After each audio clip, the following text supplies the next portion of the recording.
Siapa yang tidak pernah merasa alergi?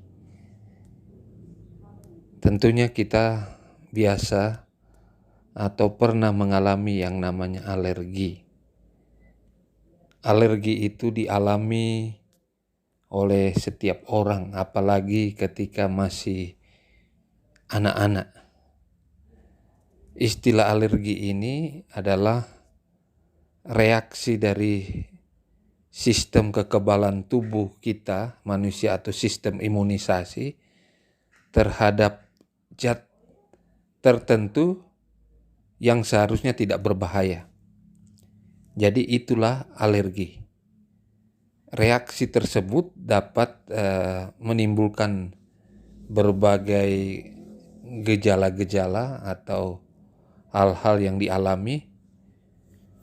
Karena alergi ini bisa muncul pilek, lalu ruam kulit yang gatal, atau bahkan sesak napas akibat dari alergi.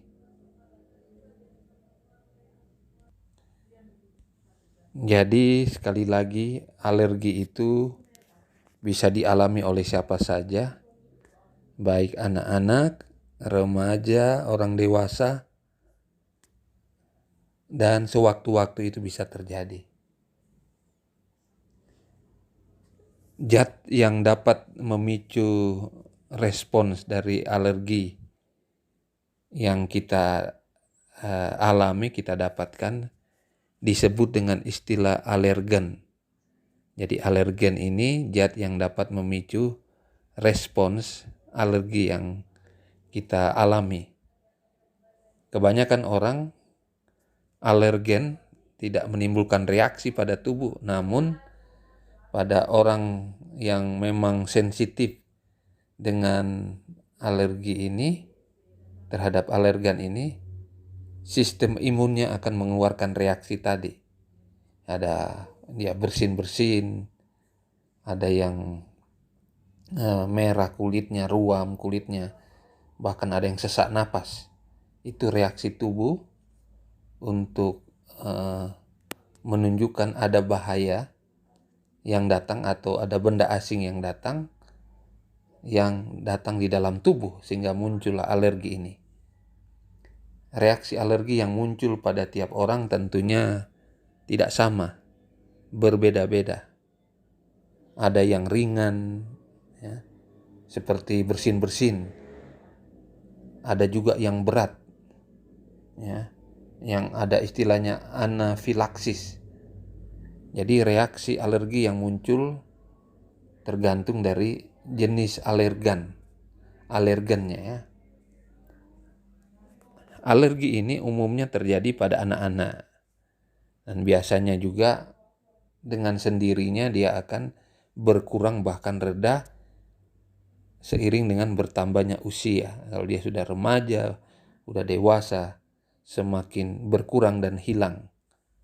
Tetapi ada yang memiliki alergi mulai dari kecil sampai dewasa karena ada keadaan-keadaan tertentu.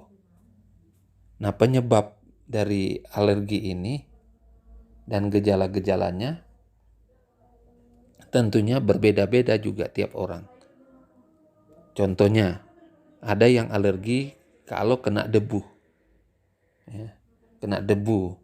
Lalu ada juga yang alergi ketika ada bulu-bulu hewan peliharaan yang datang, yang muncul, yang masuk di dalam tubuh atau terkena kulit, terhirup oleh kita punya hidung, ya, saat bernafas. Alergi muncul.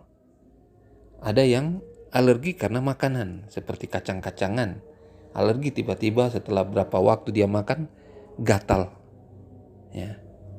Ada yang alergi dan pada umumnya setelah digigit serangga akan muncul warna merah, ya, karena gigitan serangga.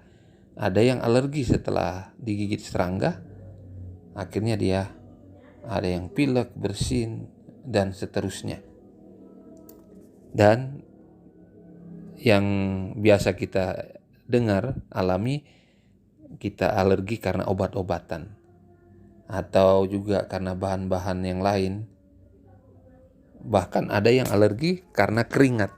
Keringat sendiri dapat membuat alergi, gatal-gatal. Jadi itulah beberapa penyebab sampai munculnya alergi. Untuk pengobatan dan pencegahan alergi ini, ya kita harus menghindari zat pemicu atau alergen ini. Untuk meredakan gejala, biasanya para dokter memberikan obat yang namanya anti alergi, ya, anti alergi. Kemudian kalau terlalu berat, biasanya dokter dia berikan suntikan yang diberi nama epinefrin. Jadi bagi kita yang baik adalah mencegah dengan menghindari semua zat-zat atau alergen ini yang akan mengena tubuh kita atau masuk dalam tubuh kita. Ya. Jadi itulah hal-hal yang berhubungan dengan alergi yang perlu kita ketahui.